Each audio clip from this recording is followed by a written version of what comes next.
That is a giant copper head sitting in the middle of Paris. Let's rewind. The year is 1660. One day, this bay will be called New York Harbor, a little island in a bay on North America's east coast. The Lenape people harvest oysters here. Settlers from Europe call it Oyster Island. Later, it takes a merchant's name, Bedloes Island. By 1776, Britain owns 13 colonies along this coast.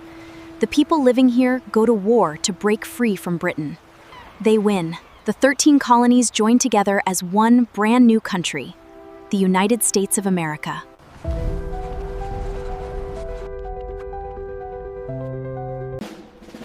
That star is Fort Wood. America built it to guard the harbor against the British. 11 points. Remember this shape. For 50 years, nothing else happens here.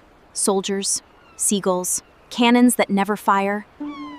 The story that changes this island doesn't start in America. It starts at a dinner party in France. Welcome to Paris, the capital of France. It's 1865. We're crashing a dinner party. France is ruled by an emperor. One man holds all the power here.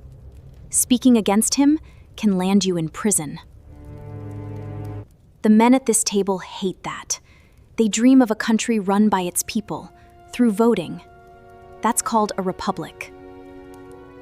And across the ocean, America, run by voting since the day it was born. Proof to these men that democracy works. America has also just survived a civil war, a war against itself, and abolished slavery. Our host is Edouard de Laboulaye, a law professor who has studied America his whole life. And he has an idea. If a monument to American independence is ever built, it should be a shared work, France and America, building it together. A giant gift from France to America, celebrating freedom, and secretly, a message about what these men want for France itself. One guest is Frédéric Bartholdi, a 31-year-old sculptor. He builds statues for a living, and he dreams of building enormous ones. But the idea has to wait 10 years. In 1870, France goes to war with its neighbor Prussia, the future Germany. France loses badly. The emperor is captured and his rule collapses. France starts over as a republic. Government by the people. So now France is a young democracy, in love with the idea of liberty. Perfect timing for a giant statue about it. Remember Bartholdi, the sculptor? In 1871, he sails to America to pitch the monument in person.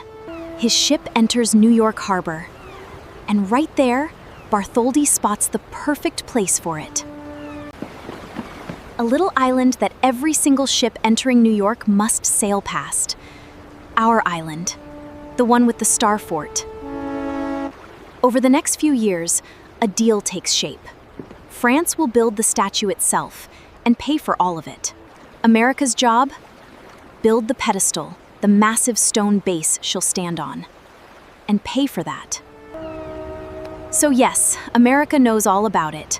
The government says yes and promises the island will be the place for the statue. Paris, 1875. A workshop yard. This is where a 46-meter woman is born. Her name is Liberty enlightening the world. Torch raised and broken chains under her feet. France pay for her with donations. School kids, cities, a lottery. Ordinary people buying a statue. Her skin is copper, about as thick as 2 coins stacked. Craftsmen hammer 300 sheets over wooden molds, by hand.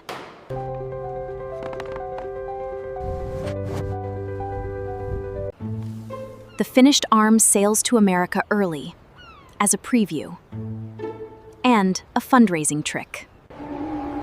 At America's Centennial Fair in Philadelphia, people pay to climb inside the torch, buying a statue's arm 1 ticket at a time.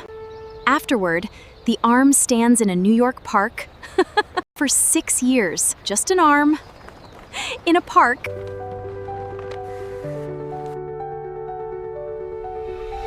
Remember our giant head? Here she is, off to the Paris World's Fair to raise more money.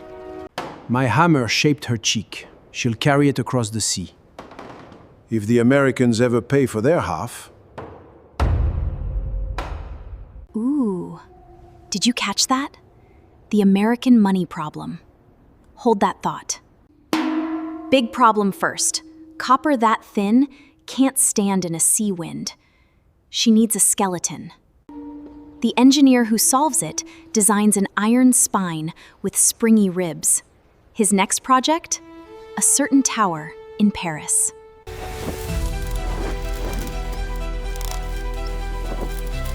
So France never planned a surprise delivery. She stood right here first. Parisians walked past her every morning. On July 4th, 1884, France formally gives her to America's ambassador, right here in the yard. Back across the ocean. Remember the Star Fort? It's about to get the world's heaviest hat. Inside the star, workers pour the biggest block of concrete ever made, the foundation for her pedestal.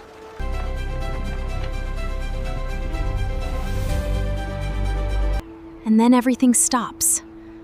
The cranes freeze. America's half of the money has run out. America's national government refuses to pay for the pedestal. New York's own leaders refuse too. The wealthy just shrug. Boston and Philadelphia smell opportunity. They offer to take her. New York could actually lose the statue. Meanwhile, France, tired of waiting, takes her apart and ships her anyway. Bold move.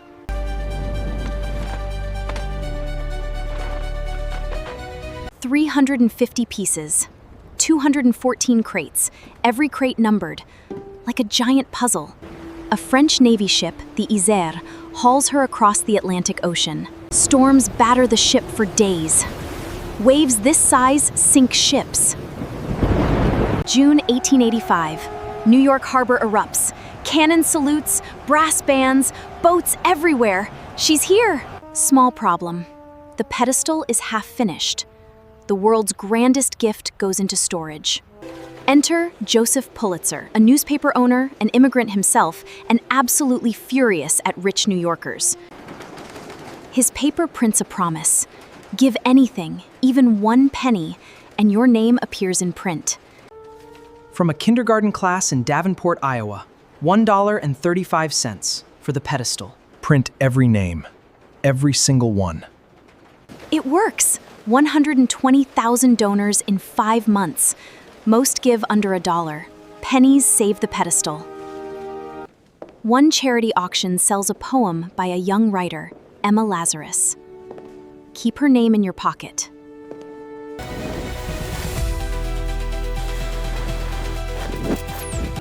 Workers dangle from ropes, hanging copper pieces, and driving 300,000 rivets by hand.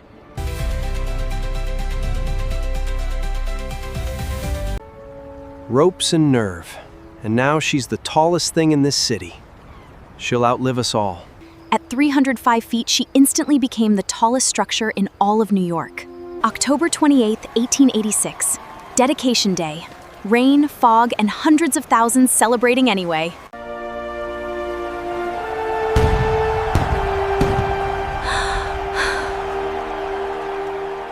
Nearly every woman is barred from the ceremony. Women fighting for the right to vote circle the island by boat, protesting. Her first official job? Lighthouse. For 16 years, ships steer by her torch. In 1892, the tiny island next door opens as Ellis Island, America's front door for immigrants. Over 12 million immigrants arrive past her. For most, her torch is their very first sight of America. Remember Emma Lazarus? In 1903, her poem is bolted inside the pedestal. Give me your tired, your poor. By the way, she used to be brown. Copper weathers green. When officials suggested repainting her, Americans revolted. One sad note. Laboulaye, our dinner party dreamer, died in 1883. He never saw her finished. French copper, American stone, an iron spine, and pennies from 2 continents. Nobody built her alone. That is the point.